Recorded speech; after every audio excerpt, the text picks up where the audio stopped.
નમસ્કાર, હું Anita Parekh, JS TV India news में आपનું हार्दिक स्वागत છે। ग्रीन डायमंड उपहार में दिया है।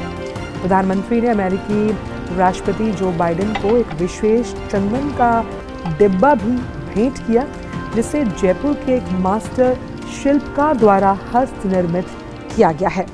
इस पर मैसूर से प्राप्त चंदन में जटिल रूप से नक्काशीदार वनस्पतियों और जीवों का पैटर्न बना हुआ है। तो राष्ट्रपति जो बाइडेन को प्रधानमंत्री ने विशेष चंदन का डिब्बा भेंट किया है और जो फर्स्ट लेडी हैं उन्हें 7.5 कैरेट का ग्रीन डायमंड दिया है।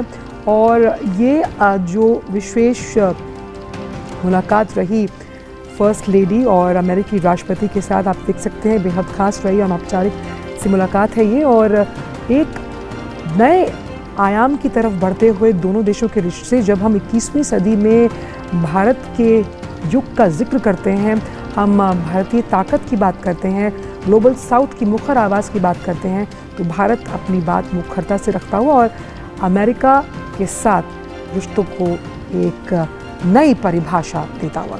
बिल्कुल, काफ़ी महत्वपूर्ण ये मुलाकात रही है अभी इस वक्त की, और इसके बाद काफ़ी महत्वपूर्ण अब कार्यक्रम होने हैं।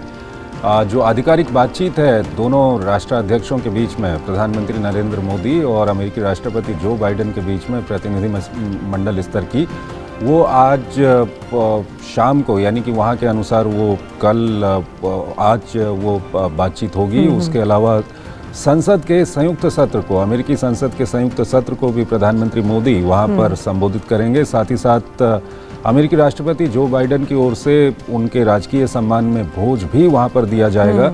तो अगर ये कहा जाए कि भारत और अमेरिका के जो आपसी संबंध हैं वो लगातार मजबूत हो रहे हैं, और इन संबंधों में एक दूसरे को किस तरह से दोनों देश आगे ले जा सकते हैं, उस संबंध में जो महत्वपूर्ण बातचीत होगी वो अब आज होगी।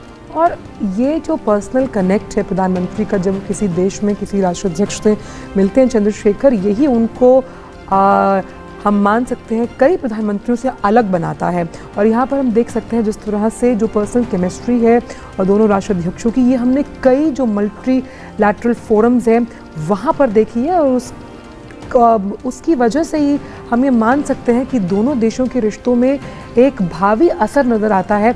जिस तरह से प्रधानमंत्री ने कल कई अलग क्षेत्रों के लोगों से मुलाकात की, जिसमें साइंटिस्ट मौजूद थे, शिक्षाविद थे, स्कॉलर्स थे, उस लिहाज से ये बात समझ में आती है कि कैसे हर क्षेत्र में दोनों देश आगे बढ़ना चाहते हैं। जिस तरह से जो टेस्ला और ट्विटर के संस्थापक एलन मस्क ने भी साफ तौर पर कहा, आधे घंटे की मुलाकात के बाद उन्होंने कहा कि वो मैं भारत में निवेश करने के लिए इच्छुक हूँ। और प्रधानमंत्री को जिस तरह से भारत की परवाह, इसलिए ये भी प्रधानमंत्री के लिए लगातार कहा जाता है कि रीत जहाँ की प्रीत सदा, मैं गीत वहाँ का गाता हूँ, भारत का रहने वाला हूँ, भारत की बात सुनाता हूँ। और भारत की बात सुनाने से अब पूरा विश्व भारत की बात सुन भी रहा है। इसलिए योग डिप्लोमेसी के जरिए जिस तरह से नया कीर्तिमान कल स्थापित किया गया, और अब जिस सॉफ्ट अलायंस, जिस सॉफ्ट पावर का जिक्र लगातार जोशी हम करते रहे हैं, G20 की बैठकों में हम देख रहे हैं, वो इन दोनों देशों के रिश्तों को बहुत एक अलग स्तर पर ले जाने की